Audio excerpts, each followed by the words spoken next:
Hi everybody, welcome back to another video of Sustainable Talks with Maria J. How are you guys? How's things going? I hope the videos that have been uploaded so far have been of somewhat interest to you guys and have helped you guys think a bit differently, think a bit more sustainably, think a little bit more holistically, and somehow either consciously or subconsciously influencing your daily decisions and your daily actions in life, either being more environmentally friendly or being a bit more sustainable, or just in general being a nicer human being. If I can make a difference to one person through my videos, I think my job's done then. Basically, I've been absolutely bored this week, so I decided let's record a video and hopefully I will upload this on time. Recently I've gone full-time at a waste management company, so my day-to-day tasks are a little bit boring. Like I can see myself making a difference. I can see myself having a positive impact on the community. However, the daily tasks are a little bit mundane and I'm still transitioning, I suppose, which is why I'm finding myself bored. This job isn't like your typical 9-to-5 job, it's your 5 to 12 job pretty much. So I get up about 4 a.m. in the morning to start work about 5, and I finish about midday or 1 o'clock. So good morning everybody.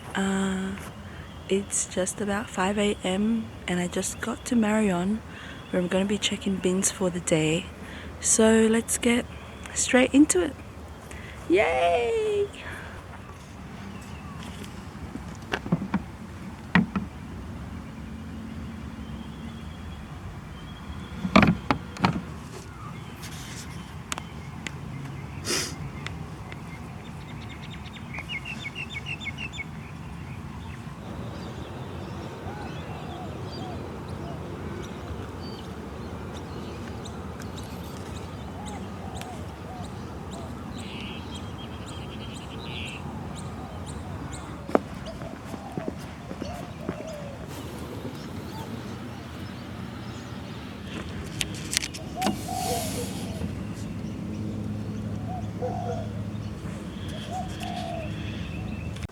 This job is much more independent than my previous retail role. I talked to about maybe like 20 or so staff every shift, and then on top of that I talked to like endless amount of customers.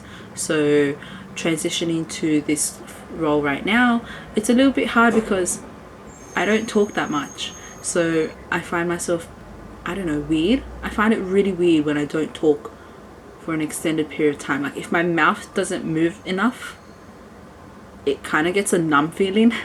It's really weird. So now in this waste management role, I talk to maybe 2 or 3 people a day, and that's basically a phone call or face-to-face contact with residents. Alternatively, I also work in a small office, so I just say hi bye to the ladies that I work in the same office with. That said, this is my first time doing a day in the life of, so it's more like a vlog, so I do apologize in advance if the layout and the editing turns out really shit, because I'm going to be trying to record this as I go out for my walks and go out and do my job. So basically my title is Resource Recovery Officer. So what my job entails is basically trying to reduce the amount of items ending up in landfill when it can actually be recycled, while also trying to reduce the contamination within the current recycling that we are receiving and processing at the moment. So what are contaminations? Contamination is basically something that shouldn't be there. So for example, in your recycling bin, you might put plastic bottles, you might put paper and cardboard in there, and you might also put glass items. However, on your recycling bin you would probably have a sticker on it that tells you what you can and cannot put in. So for example, the items that you cannot put in, those are considered contamination. So items such as hot ash, liquids, plastic bags, plastic packaging. Some councils don't accept grass and garden waste in their yellow recycling bin. So basically have a look at what your recycling bin says you can and cannot put in, and it literally means that. And whatever is shown on your recycling bin, that is literally what it can accept. I've kind of learned this the hard way because, you know, with the recycling bin, I think there's a general misconception that plastic items can be recycled. Generally, any plastic items that can be recycled. But I think a long time ago, we used to be informed about the different triangles on certain plastic items. Basically, they help identify what kind of plastic item it is. All the same numbered items get grouped together to be sorted.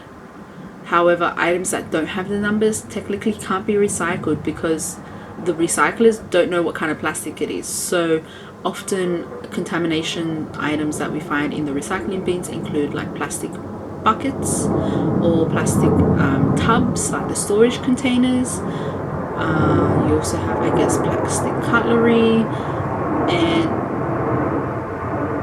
I'll just wait for this plane to go away. And as such, those items being your recycling bin can screw up the entire batch of items in the recycling. I think probably a few of the worst contamination items include nappies. I have found those a lot. Maggots, because people put food waste in the recycling bin, and probably plastic bags and plastic packaging are the worst. And basically educate the residents about what can and cannot go into their bins. And I do this over a period of time so I can monitor any improvements in the recycling of certain residents on certain streets, and I have to say it's looking great so far. There's been a lot of improvements in recycling bins. A lot of residents are getting the message that not everything is recyclable. And I guess one of the key things I've also found along the way is there's a bit of a confusion between what is recycling and what is compostable, I suppose. So people generally have this idea that, oh, if I put these things in my recycling bin, they're gonna get recycled 100%. But that's not the case. Like, I guess, you know, if you think about like, oh, what are things that can be recycled? You have your general plastic, paper, glass, but then you also have clothes. Clothes can be recycled and turned into new fibers, or fibers for insulation and all that kind of other stuff. You have, you know, plastic toys that can technically be recycled because it's made out of plastic. You have metal. Metal is 100% recyclable, but they're not accepted in the yellow recycling bins with the exception of aluminium cans. Other metal materials are recycled by scrap metal people.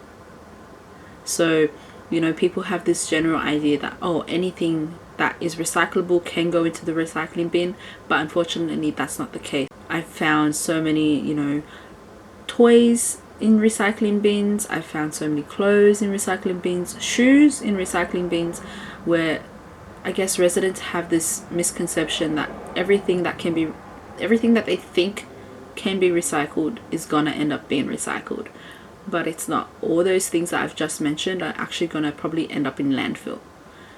And I guess that's also the same with like food waste and garden waste. People think, oh, that can be recycled into soil.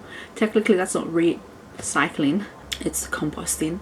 So again, because you're putting food waste and garden waste into yellow recycling bin, it can contaminate the plastics and the glass and the paper especially that's in there and ruin the whole batch.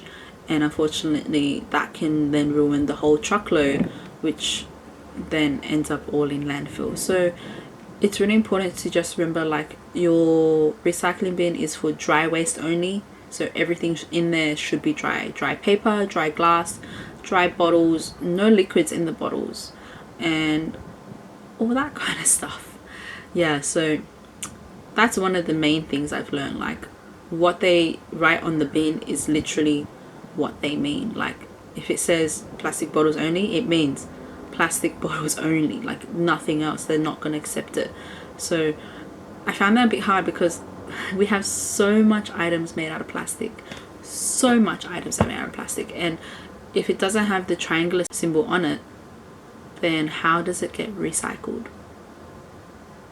I have no idea. I'm gonna do some research into that, and I'll let you know if I find out. So basically, I go out every morning. I go check bins for a couple of hours, and I record some data about what I found in there, and then I put it all onto the computer, onto Excel, which I have surprised myself because I'm horrible at Excel, but I'm actually kind of getting used to it slowly. And then I type it all up, do some reports and stuff, make some graphs, and that's pretty much it. And then I'm done by midday, and then I come home, and then I get bored because it's only midday and there's nothing to do for the next 8 hours. So here I am making this video. If you guys have any topics that you guys are interested in, or any questions, or any comments, or anything, please leave it down in the comments down below, and I will work on it. And I definitely need some motivation and some inspiration for some new content, because I'm running out of topics to think about. Like, I have a list of topics, but none of them are like speaking out to me right now, so I'm a bit bored, and we'll see how this video goes. If you found this video interesting and you enjoyed it, please give it a thumbs up.